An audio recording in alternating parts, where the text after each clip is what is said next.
Well, good evening, Philippine NARS listeners and followers. Thank you for joining us today, or tonight, I guess. We do have to let you know that we have been on hiatus for a while. The holidays have been super busy for everyone.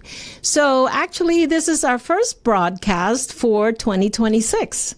And Philippine NARS is now on its 7th year. This is unbelievable.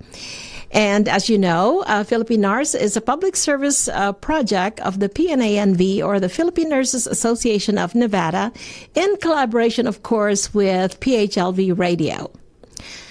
So, the year 2025 has proven to be a very difficult year for nurses. The profession faced a worsening workforce shortage, escalating burnout, increasing demand for work, life balance, persistent understaffing, and an urgent need for stronger mental health support. And with these challenges, the nursing roles have also evolved. So tonight, we are going to talk to two amazing nurses from the UNR Orvis School of Nursing regarding a symposium which addresses these evolving nursing roles. So joining us today via Zoom from Reno, Nevada, please welcome our guests, Dr. Jacqueline Ferdowsali and Dr. Sheryl Bennett. Welcome, ladies. Hi, thanks for having us. Oh, yes, we have been waiting for, I've been trying to get Sheryl to guest in here for a while. She's always like on the fence. So anyway, welcome. So let me introduce Dr. Jackie Ferdowsali. She began her nursing career on a telemetry unit at the Cleveland Clinic before transitioning to the medical intensive care, where she provided some care to some of the nation's most difficult critically ill patients. So this formative clinical experiences shaped her commitment to advanced practice nursing and led her to pursue specialization as an adult gerontology acute care nurse practitioner. And she has practiced as a nurse practitioner caring for cardiac and medical patients across the intensive care and long-term acute care settings. So welcome, Jackie, Dr. Jackie. Yes, thank you. I'm excited to be here. Yes. Do you have anything to add to that? Well, I think it was a great introduction, and I couldn't agree more that 2025 was a hard year for nursing. But I think the reason we're here today is hopefully to share some optimism for the future. Yes, I'm looking forward to that. Okay, so our second guest is Dr. Sheryl Bennett. She is an assistant professor and track leader for the clinical nurse leadership and nurse educator for BSN to MSN and BSN to DNP at UNR, or University of Nevada in Reno, in Reno's Orvis School of Nursing. So her clinical background spans the acute bedside nursing and community-based school of nursing, experiences that have fueled her commitment to addressing upstream and social determinants of health to reduce health disparities. You're a busy gal. Anyway, Dr. Bennett earned her DNP in population health from the University of Wisconsin-Madison. And her scholarship focuses on nursing workforce development, school nursing practice, health information exchange, and meaningful language access. So she is a co-chair of Northern Nevada Alliance for Nursing Excellence and a co-chair for this symposium. Welcome, Sheryl. Thank you so much for inviting me, Doris. I finally have taken you up on this, but only because Dr. Ferdowsali's here. Don't be nervous. We're good. We're good. So do you have anything to add to that, Sheryl? Well, I just want to say that I am passionate about elevating the profession of nursing because I think nursing is uniquely positioned to identify and improve population health outcomes. And here at Orvis School of Nursing, our leadership is committed to that mission and vision as well. Very nice. Very good. So thank you for that. So, well, let's get down to the nitty-gritty questions. Okay. And you can tag team. You can, I guess you probably have figured out who's going to respond to these questions, right? So my first question to you guys is, can you give us the history of the May Orvis Healthcare Symposium, which is the symposium that we want to talk about right now? Yeah, and it's hard to believe when I think back to and even say out loud that it was started in 2016 as really an opportunity to bring nurses together. Originally, the focus was on Northern Nevada, Reno area, but since then we've expanded to be much more broad than just Reno. But it was an opportunity to share nursing knowledge and kind of camaraderie within the Reno community. And so it started as an in-person opportunity, and it included a lunch and a lovely time to share together. But as we'll talk about, that kind of shifted due to world circumstances that dictated a different approach. But really, it is about showcasing up and coming or current trends within nursing in order to highlight how amazing nursing is as a profession. Very nice. Very good. And I know this symposium is held yearly, and you named it after May Orvis, right? So can you tell us a little bit about who May Orvis is? I'll take that question. Okay. So May Orvis was a visionary. She actually was a native of Brooklyn, New York. She was an opera singer, a commodities broker, and a philanthropist. And in 1939, her and her husband, Arthur, moved to and relocated to Reno, Nevada. In fact, in the 1950s, they co-founded the Orvis School of Nursing. Mm-hmm. And Orvis is the oldest and first nursing school in Nevada, so we're very proud of that distinction. Yes. The school was actually established in 1955, and in 1957, it opened up for the first nursing students. It got its accreditation in 1963, 2 years before I was born. And but initially, they were migrating all over the campus. They didn't have a designated building. And in 1996, they constructed and finished completion of the Orvis building, which, funny enough, we're not in an Orvis building anymore. We're actually in the Pennington Health the Pennington Health Sciences building, which is owned by the medical school. We lease it from them. So that's kind of amusing. Okay. But what I find particularly inspiring about May is her vision. And right from the very beginning, she envisioned a nursing school that not only held high regard for exemplary academic programs, but would also serve as insurance for all of Nevadans. So her commitment went beyond nursing to the entire state of Nevada. She passed away in 1996 at the age of 91. Maybe that was due to having good nurses around, I don't know. We've all benefited from her foresight in the thousands of nurses that we've graduated here at Orvis, but more importantly, to the thousands of countless patients that our nurses have taken care of over the years. And the symposium is our way of honoring that May Orvis legacy. That's pretty awesome to think that she's an opera singer, not even related anything to healthcare or anything, that she would make her vision all about, healthcare and nursing specifically, right? Yes. So that is a huge, huge honor. Okay, so what is the mission of the May Orvis Healthcare Symposium?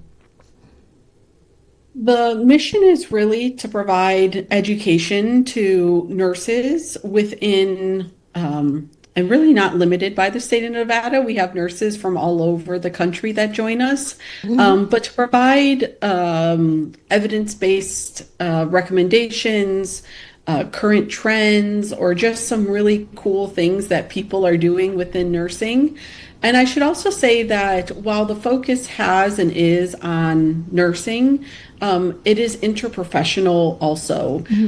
So we have guest presenters that represent a wide range of health professions over the years, from physicians to social workers to counselors to really you name it. I think we've had them as a profession.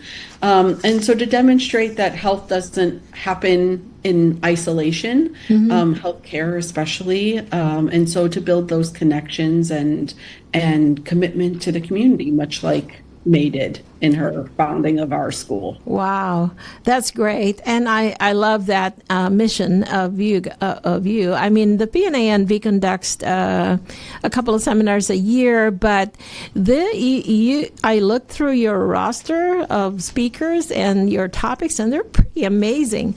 I'm going to give you a chance to talk about them in a little bit, but what were your specific roles in getting this symposium together?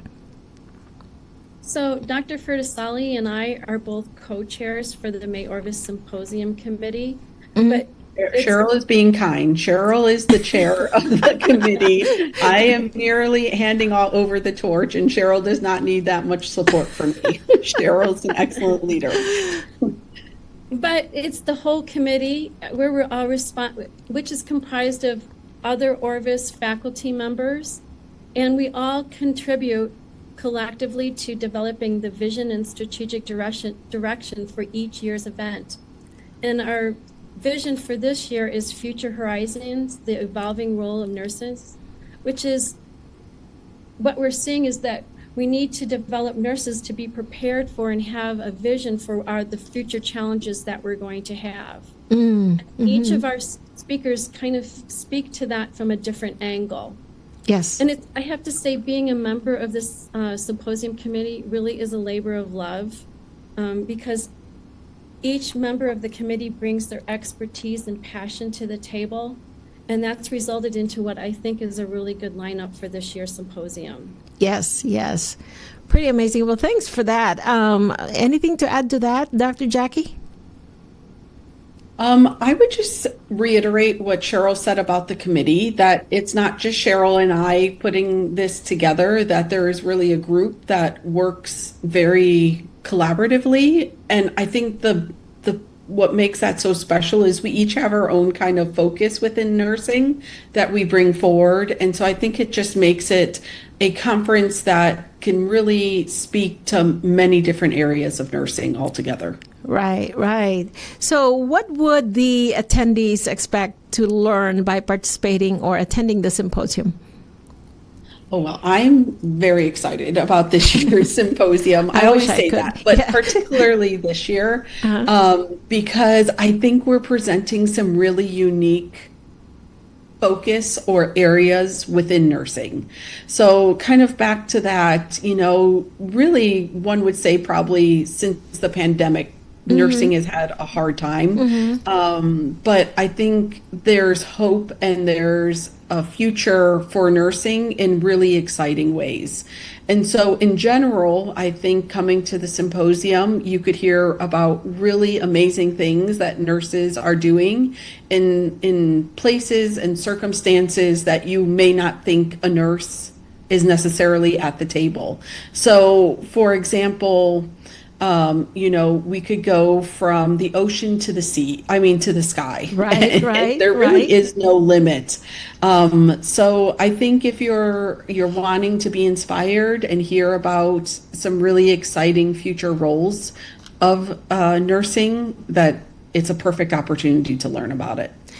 Yeah, and I was going through your agenda and the topics that you're presenting, and I am like, wow, this is awesome. So can you talk about, like, say, I know you have one on global health and humanitarian healthcare. Can you talk about the topics and the speakers and why were you able to invite them? And I'm also interested in space medicine. That is so cool. So I'll let you have the floor then. So tell us about the topics and the speakers for this symposium. Well, before I talk about Doris, before I talk about the speakers, what I want to say is that every presenter here has donated their expertise and their time, and we're very grateful to them for that. But like you said, the first one starts out with global and humanitarian healthcare, and that's going to be a presentation by Mercy Ships. They have 2 ships. Tammy Honen's the director of nursing for this organization, but we're actually going to a nurse who's on one of the 2 Mercy ships is going to call in from Sierra Leone and talk about her experiences. Yeah, I'm very excited about this. And I think this is really powerful because this organization provides life-changing surgical care in global resource scarce areas. And it's life-changing. Yes, yes. And then the next session is going to be space medicine and healthcare in extreme environments. This is with Dr. Haig. He's actually a board certified emergency physician as well as a flight surgeon. And he actually started the UCLA space medicine program, which works in conjunction with SpaceX and JPL and other organizations. He's an incredible talent. We're lucky that he has agreed to present here. And he can talk about the perspective how healthcare delivery is actually impacted by learning about extreme environments, because it can inform our healthcare practice here on Earth, planet Earth. And then our next session is with Taylor Morgan. He's with the Nevada Department of Public Health and Behavioral Health. And he is their suicide prevention and training outreach facilitator. An excellent presenter. I actually asked him to present at my undergraduate population health class, and the entire class was engaged, which isn't an easy task for undergraduate nursing students for a 3-hour class. And he actually won an award for National Instructor of the Year on mental health. But this is suicide prevention's critical in Nevada. We actually ranked, in 2022, we ranked 7th in the nation per capita. And we're also part of, in the Southwest, what's known as the suicide belt. And then in addition, our rural communities face even higher rates due to limited access to healthcare, but greater access to lethal means. And then our 4th session is with UNLV's own Dr. Kathleen Thimpson. She's a national expert, if not a global expert, on forensic nursing and human trafficking. And so she is going to talk about her expertise, because actually forensic nursing we have a shortage of forensic nurses here in the state of Nevada. And so it's very timely that she's agreed. She's actually developed a curriculum at UNLV in conjunction with Dr. Carrie Hintz. Oh, that's wonderful, because, January was the month for human trafficking awareness, right? Yes. Yes. Absolutely. So this is perfect timing. And then, of course, we're going to end the symposium with Dr. James Q. Simmons. He's a board-certified acute care nurse practitioner, and he is, for real, one of the most dynamic voices in healthcare media today. And he's a nurse. And he has he's so eloquent and engaging that it's no wonder that he has appearances on NBC, Fox News, and many other major news media platforms. But he will be our keynote plenary speaker, and he has been tasked with and will deliver an uplifting, visionary, action-oriented mission or vision or speech or presentation that will encourage every attendee to see themselves as catalysts for meaningful change in healthcare. And nursing's at the forefront for that. Yes. It's really, I looked through the roster and I'm like, 2025 was really difficult, but a lot of organizations, including J&J, actually, Johnson & Johnson, they are honing in on topics about nursing leadership and the changes in nursing, the change in their roles. So it would really be awesome to hear him speak. And I'm pretty interested too in that space thing. So what do you think about that, Dr. Jackie? Oh, yeah, I'm very excited. I actually was listening to some conversations about AI and healthcare and where the future is going. And one of the leading AI kind of creators, organizations, they predicted that in the future, nursing will be the highest paid profession in healthcare because of our ability to connect with people. And the human touch that AI and machines just could never really replace. So there was a debate about that, but I think again how important nursing is to the healthcare system. Yeah, and I actually was talking to some of, because I'm part of the education committee for our organization. Even the military has developed another branch, which is the space branch. Yes. So, and that's like involving AI and everything. So, I'm excited about these new changes, but I'm in the twilight of my career, so I mean, relying on you young people to do this. Hopefully the beneficiary of changes. The beneficiary. You have anything else to add to these topics? This is also the forensic is pretty interesting too, and I want to know more about the extreme environments that nursing is going to have. I know, looking back into the pandemic, we were not ready for it. So now, what other extreme environments is possible out there that we're not thinking of? So, okay. All right. So thank you for, letting us know about the topics. And they surely are pretty interesting. So you mentioned earlier that it has shifted to an online learning instead of in person. Why is that? Well, 5 years ago, it was out of necessity with the pandemic and people weren't meeting. So that was kind of a little bit of a force of a hand there. But even before that, we were doing hybrid. So we would do in person with a virtual option. And the logistics of that were just a little bit challenging to kind of meet everyone's needs. And so after the pandemic, we did have conversations about, should we come back together? What should this look like? And I think we came to the conclusion that the access was so much easier when it was virtual. And so that really, I think, allowed us to expand the reach of the symposium, which is an important piece, and recognizing that, there are rural locations that it's much easier to click a button and hop in virtually than it is to travel and stay in Reno. And so I think in the end, what we settled on was ease of access and kind of sacrifice that in-person ability to meet. Yeah. Well, we have.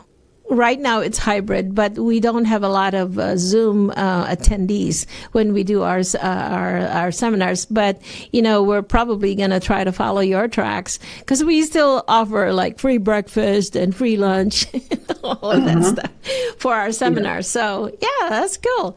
Inviting you to that too, though, the both of you. It's coming in March 14th. Oh, perfect. So okay. So tell us about Orvis School of Nursing. Are you guys okay with that? What's the nursing population like? How many enrollees do you have, or how many nurses are you teaching now? Or, I mean, that was a long shot question, but. Oh yeah. I would say that we continue to grow. We continue to, much like the symposium, where nurses are looking for places where there's needs for nursing care. I think we're doing the same thing at the Orvis School of Nursing and meeting the need of Nevadans as those needs arise. So I think there's a lot of exciting things that we're currently doing. We have multiple tracks within our graduate program. We're having a focus more on rural health with our undergraduate program. And then even looking at doctoral education and how do we best prepare the doctoral prepared nurses and nurse scientists of the future. So really just looking for those opportunities to best serve the population of Nevada to provide the best healthcare. Yeah, that's great. And one of our future podcasts here, which is happening in March, also will center on rural nursing. So I'm excited to talk to those people too. So because of that, Dr. Bennett, as an educator, what are some of the most recent challenges that you have encountered with the education system and with the students? So I think we've pretty much on some level covered what I see are three major challenges or that we can rise to for nursing education.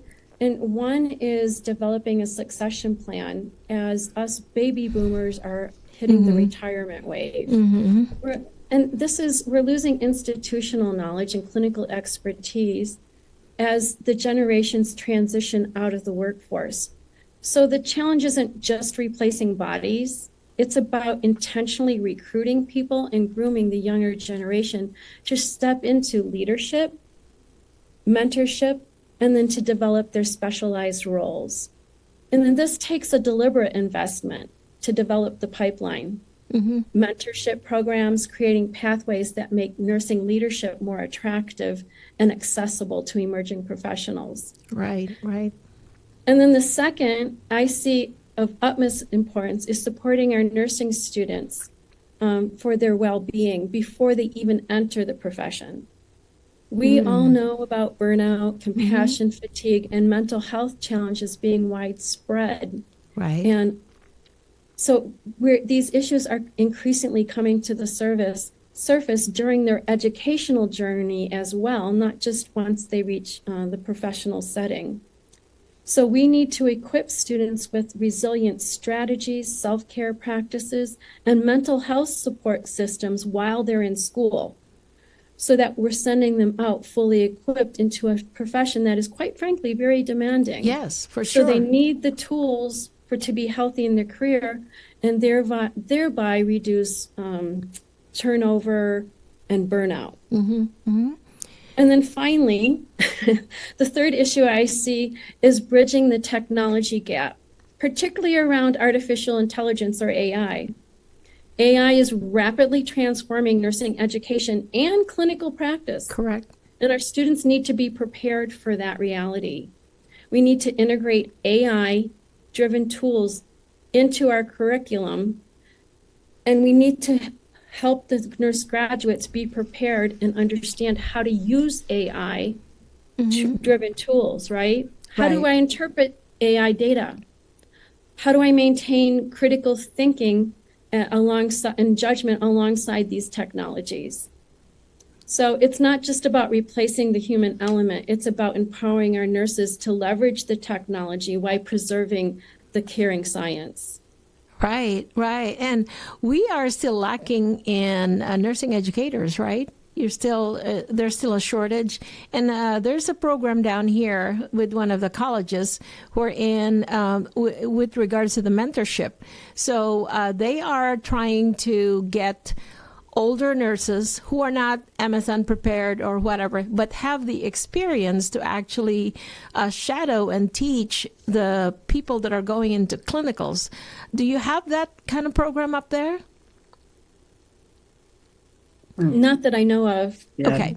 Now, this may be something that you can look into. Actually, CSN has conducted their third training on nurse educators.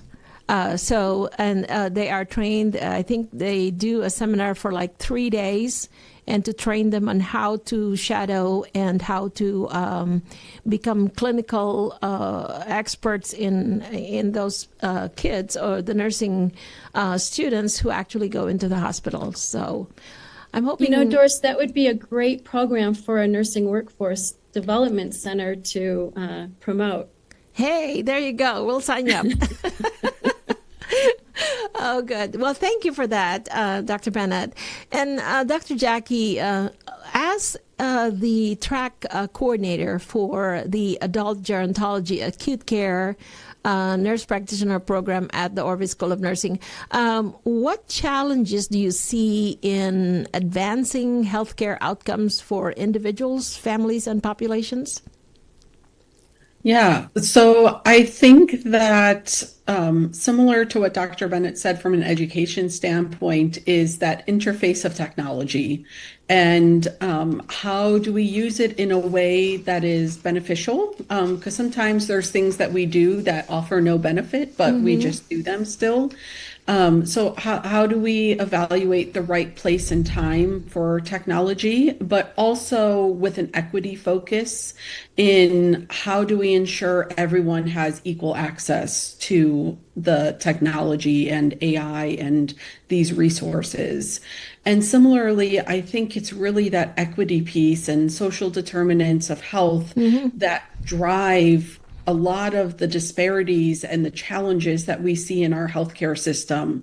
I could be the best prepared nurse practitioner, know all of the guidelines, but if my patient can't access the care that I'm recommending, then that makes no difference for that individual. Right. And I think particularly in Nevada, considering and addressing the rural aspect of care that we provide for our patients. I'll never forget when I came from a very urban setting to Carson City, Nevada as my first NP position. And I was like, what do you mean you're driving 100 miles to come for your follow-up cardiology appointment? And so taking all of those things into consideration, I think continue to be very impactful. And then just continuing dialogue about access to care and how do we fund our healthcare system and how do we make it more sustainable and more equitable and more accessible for everyone in the state of Nevada and beyond. Yeah, and that's really a challenge. And I'm in home infusion, and so I see this. We have people who are probably close to Utah, but in the very rural area, they don't have access to any health care or a health professional who probably lives next door, but is not able to take care of them because they're not within the geographical range of the nearest home health agency. So what do? They go to Utah, or they drive, like you said, 100 miles to go get their health care. And that is really, it's heartbreaking. So we need to fix it, right? Yeah, exactly. Okay, well, so ladies, how does one join your symposium? So we can put that in there. I know. We have tried to make it as easy as possible to join. So there's links or QR code, there's a QR code, or right? you can just go to the symposium website to register. And so, yes, we've tried to make it a pretty easy process. You can register for the live attendance, which will also get you a recording link once it's over, or you can just register for the recording, and that will be sent to you after the symposium is done. Both are the same cost, so it's your choice. And if things change day of and you can no longer attend live, that's okay. You'll get a link to the recording as well. Well, I did not know that. I thought you had to be, because I said, I'm working. I can't be online from 9 a.m. to 3 p.m. And this so I'm glad to hear about that. So you can you still register and you can get a link to the recordings, correct? Correct. Yep. Oh, good. And then you can watch on your own time. You know what? That is something that we do not know. So I'm glad we are talking to you. And we have that QR code up there on screen, and we had posted it earlier. So hopefully this is happening on February 17, correct? And it is the May Orvis Symposium, Healthcare Symposium, and the theme is Future Horizons, Evolving Nursing Roles. So please, it's not too late, right? We still can do it? No, not too late. Okay, awesome. Very good. Well, So the last thing that I need to ask you is, what is your message to the healthcare community? I know we have a lot of challenges that we are encountering these days with the economy and with the challenges of our profession. What is your message? Let's start Dr. with Bennett, you. I was going to say, Dr. Bennett, if you want to go first. Oh, whomever. Oh, okay. Well, I guess we'd like to encourage every healthcare professional, every student to invest in their growth and participate in events like this symposium or any future learning activities, and to support one another. And we don't want to ever lose sight about the great nursing profession that we've entered. And I think May Orvis had this vision of being the insurance for the health of all Nevadas. And 70 years later, we're still here fulfilling that promise. Awesome. And we're expanding it out so that everybody else can participate and learn about the challenges and opportunities of tomorrow. Very good. Very good. Yeah. And I wrote a piece for the paper, which I probably was going to share to you, is habits, good habits that nurses can develop for 2026. And that includes, getting acclimated to symposiums like this, learning opportunities. So that's great. Well, thank you for that, Dr. Bennett. And what's your message, Dr. Jackie? Yeah, I think mine's similar to Cheryl's, but just a remembrance of what it has taken and the nurses that paved the path forward for us to be here today, and kind of the time and effort and energy that was put into that. And to just remember what a privilege it is to be somebody's nurse in Yes. whatever capacity that is, and to not lose sight of the importance of that human connection that we have the privilege to make every day with our patients, families, and communities. Excellent, excellent. Well, Dr. Jacqueline Ferdowsali and Dr. Sheryl Bennett, thank you so much for joining us by Zoom from Reno and to talk about, the 2026 May Orvis Healthcare Symposium. We appreciate your time and the knowledge that you have imparted us and the awesome work that you do for our nurses. So thank you so much. Thank you. Thank you. Thank you. Thank you. And so to our listeners and followers, especially the nurses, evolving nursing roles are critical for improving patient outcomes, for increasing access to healthcare, and addressing the complex modern healthcare demands through increased autonomy, technological integration, and specialized patient-centered and preventative care. So this transformation shifts the nurses from the traditional bedside roles to become essential leaders, educators, advanced practitioners. The continuous evolution of the profession requires and fosters a culture of professional development, keeping nursing practices modern and effective. So the 2026 May Orvis Symposium, scheduled for February 17, with the theme of Future Horizons, Evolving Nursing Roles, will showcase emerging and essential nursing practice areas, including space medicine and global humanitarian nursing. Please try to attend. And so thank you very much for joining us today at Philippine NARS. Remember to keep checking your health, stay safe, stay healthy inside and out. So please subscribe and share this podcast, and we'll see you next week. Until then, this is Doris Bauer, your Philippine NARS host, signing off for now.